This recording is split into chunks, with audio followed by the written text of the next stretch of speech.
Hi friends, അസ്സലാമു അലൈക്കും. Welcome to ജയം ട്രിപ്ലേറ്റ്സ്. അപ്പോൾ ഞാൻ ഇന്ന് വന്നിട്ടുള്ളത് ദോശക്കും അതുപോലെ തന്നെ ചപ്പാത്തിൻ്റെ കൂടെയൊക്കെ കഴിക്കാൻ പറ്റുന്ന ഒരു അടിപൊളി ചട്നീൻ്റെ റെസിപ്പി ആയിട്ടാണ് കേട്ടോ. അപ്പോൾ അതെങ്ങനെ ഉണ്ടാക്കുന്നതെന്ന് കണ്ടു നോക്കാം. ഒരു പാൻ എടുത്തിട്ടുണ്ട്. ആ പാൻ നല്ല ചൂടായതിനു ശേഷം അതിലേക്ക് 1 ടേബിൾ സ്പൂൺ ഓയിൽ ചേർത്ത് കൊടുക്കുക കേട്ടോ. അത് നല്ലൊന്ന് ചൂടായതിന് ശേഷം അതിലേക്ക് ഉഴുന്ന് പരിപ്പാണ് ചേർത്ത് കൊടുക്കുന്നത്. നിങ്ങളുടെ കയ്യിൽ കടലപ്പരിപ്പ് ഉണ്ടെന്നുണ്ടെങ്കിൽ അതും കൂടി ചേർത്ത് കൊടുക്കുക കേട്ടോ. അപ്പോൾ ഉഴുന്നൊന്ന് ചെറിയൊരു ഗോൾഡൻ കളറൊക്കെ ആവുന്ന സമയത്ത് അതിലേക്ക് കുറച്ച് കറിവേപ്പിലയും കൂടി ചേർത്ത് കൊടുക്കുക കേട്ടോ.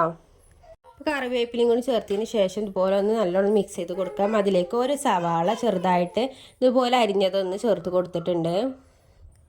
അതും കൂടി ചേർത്തതിന് ശേഷം ഒരു സ്ക്വയർ ഷേപ്പിൽ 2 തക്കാളിയും കൂടി അരിഞ്ഞതും കൂടി ചേർത്ത് കൊടുക്കാം കേട്ടോ.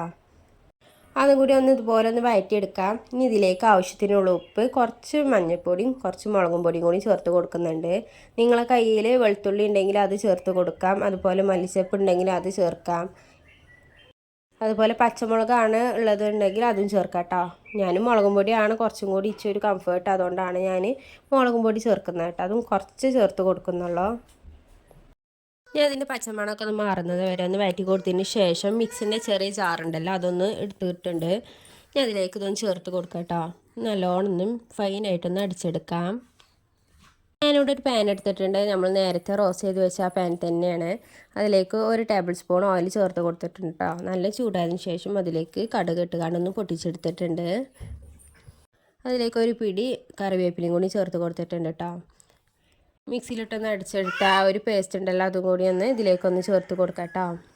വളരെ പെട്ടെന്ന് തന്നെ ഉണ്ടാക്കിയെടുക്കാൻ പറ്റുന്ന ഒരു അടിപൊളി ചട്നി തന്നെയാണ് കേട്ടത്. ഇപ്പോൾ എല്ലാവർക്കും ഇഷ്ടപ്പെടുന്ന ഉറപ്പാണ്. കടയിൽ നിന്ന് വാങ്ങുമ്പോൾ മസാല ദോശൻ്റെ കൂടെയൊക്കെ കിട്ടുന്ന ഒരു ചട്നി ഇങ്ങനെ ആയിരിക്കും കേട്ടോ ഉണ്ടാക്കിയെടുക്കുന്നത്. ഇപ്പോൾ നമ്മൾ ചട്നി ഇവിടെ റെഡി ആയിട്ടുണ്ട്. അതിനൊരു പാത്രത്തിലേക്കൊന്ന് മാറ്റി കൊടുത്തിട്ടുണ്ട്. ഇതുപോലെ ചെറിയൊരു ബൗളിലേക്ക് മാറ്റി കൊടുത്തിട്ടുണ്ട്. അപ്പോൾ ഇന്നത്തെ വീഡിയോ ഇത്ര ഉള്ളട്ട് ഇഷ്ടമായെന്ന് വിചാരിക്കുന്നു. ഇഷ്ടമായെങ്കിൽ ലൈക്ക് ചെയ്ത് സപ്പോർട്ട് ചെയ്യാൻ മറക്കരുത് കേട്ടോ. നാളെ ഇൻഷാല്ലാ മറ്റൊരു വീഡിയോ ആയിട്ട് വരുന്നുണ്ട്. ബൈ, അസ്സലാമു അലൈക്കും.